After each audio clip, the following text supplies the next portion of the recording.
Hey everyone, it's Trucker Marni here, live from Colorado. No, I'm not live. You're watching this recorded. Hey, listen, I'm here to help you figure out how are you going to crush your next sales presentation.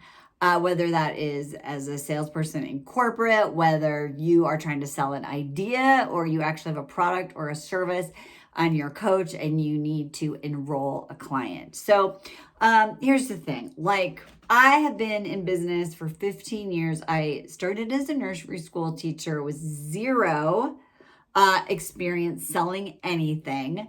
In fact, in my early career, I got into PR, which is crazy when I think about it.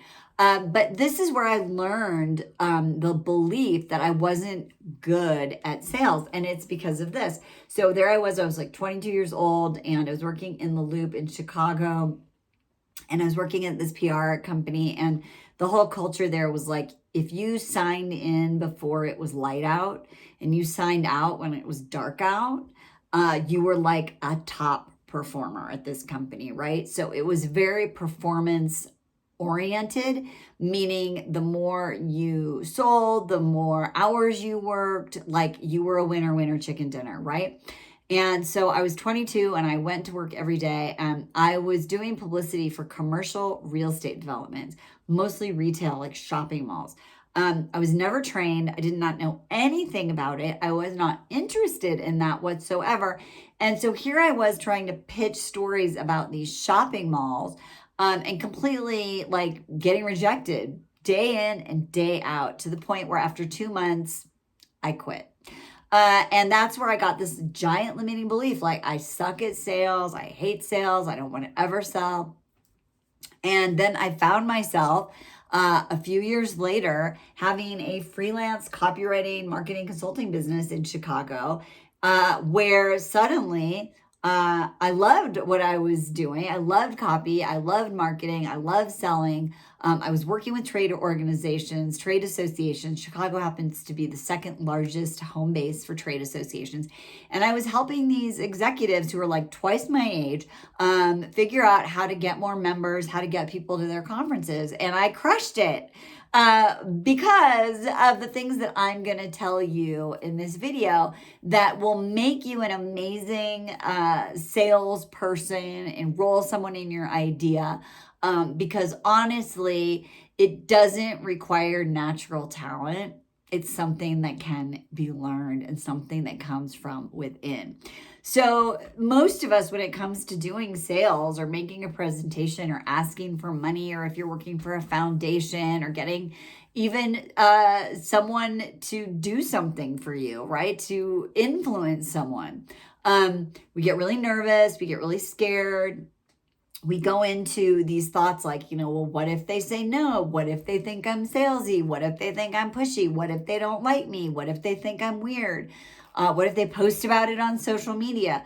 And we get into these fears, and there's like 3 main categories that they come from. And one is that I'm not enough, right? The good old I'm not enough mindset. Meaning that I'm not good enough to deliver what I want to deliver, what I'm selling. I'm not good enough or I'm not worth it to ask for this job or this promotion or to sell my idea. I'm not capable. I'm not smart enough. I'm not worthy. I haven't been here long enough. I'm too much. My ideas don't matter. I haven't been doing this long enough. Like it all comes from this little hole that I call like the shame circle. That is an identity of like the I'm nots. And what happens is when we get into this little shame circle, which is often, by the way, the internalized negative parental voice, right? Like there is some voice that you had growing up, not just maybe from your parents, but a mentor, a teacher, someone you care about who just said, you're not good at this, or you're not enough, or you don't deserve it. And so we internalize that. And then we take on the role in our life that is a reflection of that I'm not enough. And our behaviors are attached to that role. And if you follow the way this, I call it this love shield, this shield of enough, like the way that it shows up in your life is then you never feel enough to be of service, to get what you want, to inspire, to influence other people, right? And so we have to really look at, how do I shift and really know that I'm enough, that we build confidence. So the other thing that gets in the way of crushing a sales presentation or trying to inspire or influence someone is the simple thing that you're worried about what other people think. And this is a huge, huge thing, right? We are so focused on what other people will think about us because, right, we don't think that we're enough. We don't have that confidence.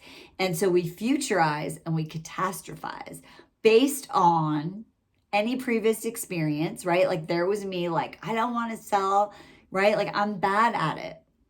I got rejected again and again and again. This happened to me in writing too, right? Like when I was trying to write essays to set up myself for selling my book. And, I was writing essays and pitching them and putting out my ideas and getting rejected and getting rejected and getting rejected. If I would have even worried about what people thought about me, which is why probably 90% of the people in writing classes that I've taken over the last few years never even pitch or send out what they write because they're so worried about what other people will think, right? So that's a huge thing. When we are so focused on other people and we're not focused on our message, on what we're offering, what our needs are, what we're asking for, what we need to get across, we're just not present, and we do a really crappy job of making our case, of doing our presentation. And then finally, your identity. And that is like, I'm not good at sales, or I'm not good at influencing others. Now, I have a little story here. I love this. So if you ever watch the show Survivor, which I've watched a lot of recently, this most recent season, there was like a fan favorite. Her name was Carolyn. She was like, her character was like a little wacky, but she was actually really smart, and she was playing the game, and she makes it to the final three. And in the final three, they have to go basically sell to a jury of their peers why they think they should win $1 million. And they have no fancy deck, they don't get to prepare notes, they just have to go speak. And Carolyn, who is really like the fan favorite, is shown in a scene talking to one of her peers saying, I'm not articulate, I'm not really good, I freeze up, I'm not really good at talking about myself, I feel really not confident. And lo and behold, that's her identity. And then when she shows up at that, what they call this tribal council, and she speaks, she can't articulate herself, she's not clear, she's not powerful, she's not really talking about all the amazing things she did in this game in which she could have won. Right? The person who won was the most articulate, the one who was able to inspire and influence. And the identity that Carolyn in this case had was one in which I'm not good at it. So if you don't think you're enough, if you're worried about what other people think, and you don't think that you're good at making a case or making a sale or having a sales conversation or enrolling someone in your idea, you're kind of not. And when we are so focused on measuring our worthiness, our enoughness, whether or not we deserve that sale based on our performance, meaning like if we get a yes, we're a good person, we're good at sales, and we're worthy. And if we get a no, then we're not. That is not a great way to go about selling, especially if you're going to rely on that as part of your income, right? So your identity has to be one of confidence. Now, of course, you have to prepare, and you have to put together in your mind or on paper or on a digital format your ideas in a great way. Yes. But if you have all the fancy deck and the fancy Canva, and you make these notes, and you have it look really, really great, and you wear the best outfit, and you don't have those other three areas covered, doesn't matter how fancy, you're going to fail, or you're not going to do well. It's going to be about luck, right? Rather than skill. Okay, so when you think about this, so then what do I need to do to crush at sales?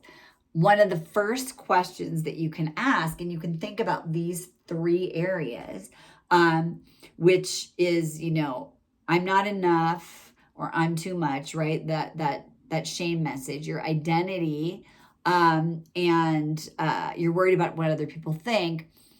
One of the best questions you can ask, and I call these wisdom-seeking questions, this is like an advanced move, is to start asking, what part of me, right, or what part of you needs to be healed so that you can kind of bring that part of you back, that part that you've rejected, bring her back into you, into all of you, so that you are whole. So that you can get out of this performance orientation, right? Like the more you get yes, that means I'm a good person. And if I don't, I'm bad. That's performance oriented.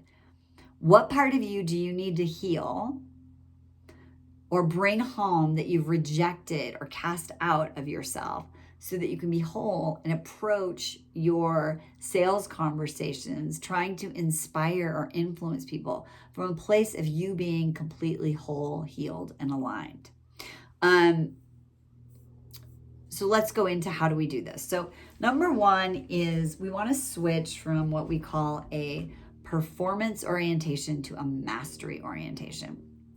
And this is really just about, rather than being focused on doing and having that be the plug that we have to plug into to source our enoughness and our value, we want to plug into something that is internal, things that are within your control.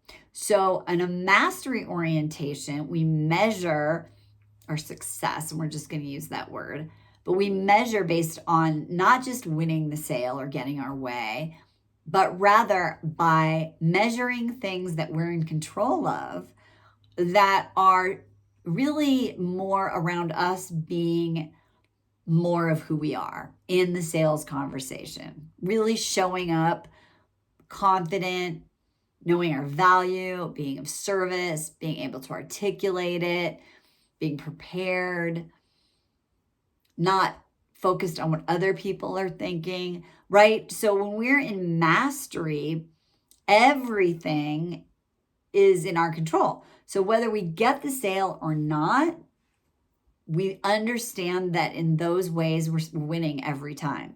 I often have people create what I call an ABC plan.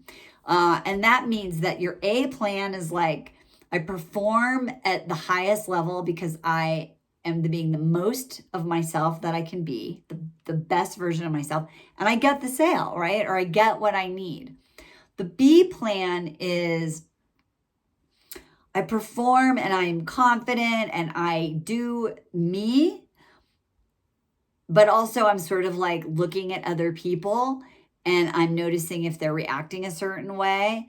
And I'm a little thrown off, but I'm able to keep coming back to center, right? Of like my enoughness. That would be a great B plan, right? Like I showed up, I was me, I was aware of myself, worrying about what other people think, and I was able to bring myself back. And maybe I got the sale and maybe I didn't. And then your C plan is like, oh my gosh, I was an epic fail, like, because I didn't get the sale. And I was really nervous and I was thinking about what other people were thinking of me. And I wasn't confident, but I saw myself do all of it. Like I was so aware that I was doing it and now I know. And that's amazing because before I was unconscious, right? That would be a win. And so you want to set yourself up for your sales presentations in a way that you have a mastery orientation and that you have an ABC plan so that no matter what happens, you are a winner, chicken dinner, right? And then from that place in mastery, now we have some things to work on. We can learn, we can grow. And we're always growing in a mastery orientation. So the journey is as important as the destination. Progress is as important as perfection. And here's the thing, when you start focusing on those little pieces that you're in control of, you start to relax, you start to feel more calm, more confident, you're learning, you're growing. Guess what? You're going to get more sales. It's fun. This becomes fun. So you have to have the belief in a mastery orientation, that you are totally in love with the journey, not just the destination, and that you are constantly creating ABC plans in which you win no matter what, and you're constantly learning and growing. So that's going to be number one thing you need to do to set yourself up to crush your sales presentations. Number two, I believe in embodiment. So that means like not just in your head, but like embodied in the identity of your belief that you're enough, that you're great, that what you're offering is valuable. And I really recommend that you actually do an embodiment experience where you get physically, emotionally, spiritually, and mentally grounded to the essential part of you. We call that your essential self on my campus, my virtual campus, meaning that you know you can connect to and touch into your soul, like your purpose, your most authentic, aligned self, the part of you that doesn't have blocks or limiting beliefs, right? The part of you that is really in service, that is shining. I always ask my clients, right? Think about the areas in your life which you shine, the things that where you feel like super comfortable, you're being you. All we want to do here is we want to get a method that we can rely on where we have stability in connecting to that part of ourselves, no matter what the conditions are, and then showing up as that person. And so having an embodiment practice where you can create that stability and calm and groundedness, connect to your value, and do this at will, amazing, really important to be able to crush your sales presentations. And the third thing is you need to do the reps and go to the stability gym of your heart and soul and mind and spirit consistently to lay in new neural pathways of confidence, your worthiness, your value, and your skills. You don't want to show up having only done that embodiment practice one time because you're constantly overcoming then through willpower, the negative cognitive bias you have about yourself, about sales, about the situation. So therefore, we have to create a positive cognitive bias by having a regular and consistent stillness practice in which you connect not only to your essential self and the magic that is you, and that you can tap into that, but that you have belief in the possibility that is the future, so that you can then believe in the possibility of that future happening and being right now, right? You're not waiting for abundance to believe you're abundant. You are abundant. And so the more that you have a regular stillness practice, it can be guided visualization, it can be guided meditation. It does not mean that every once in a while you sit on your porch, the glass of wine at the end of the day, and you just go, ah. Or it doesn't mean that you just go take your dog for a walk and you like connect to nature. I'm talking like you with you for at least 8 minutes more often than not during the week. I usually aim for 3 to 5 at minimum 3. I mean, if I could do it every day, that would be amazing. In fact, when I really need to crush, I'm at 7 times a week, right? Because I'm doubling down. It's not doubling down on the deck or the strategy or the practicing. It's doubling down on that inside job so that I can show up as my highest self, right? So you want to create that muscle memory through a regular stillness practice. That stillness practice will then wire into your brain the stability so that when you have this presentation, even if the dog ate your homework, even if you didn't sleep well, even if you get a traffic ticket on the way to the sales presentation, that you can create connection to that stability, and that you have this mastery orientation. You're in surrender to the outcome because you know you're going to win no matter what, right? Then you show up and you crush your sales presentations.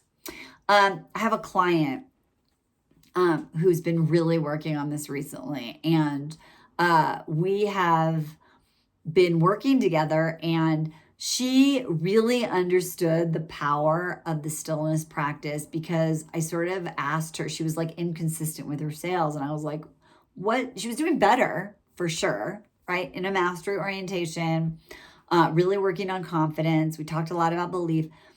And then I said, so how often are you doing your stillness practice? And she was like, honestly, kind of not. And the minute she started doing that regularly, more often than not, magic happened. Okay. So this, don't underestimate. Do not try to out hustle stillness. Stillness is the key. All right. So we have talked about how do you crush your sales presentations. And we talked about the things that keep you stuck, like thinking you're not enough, worrying about what other people think, and the identity of I'm not good at sales. And we also talked about how when you are so focused on performance only as a measurement of your worthiness, you are going to set yourself up in a vicious cycle in which you fail every time.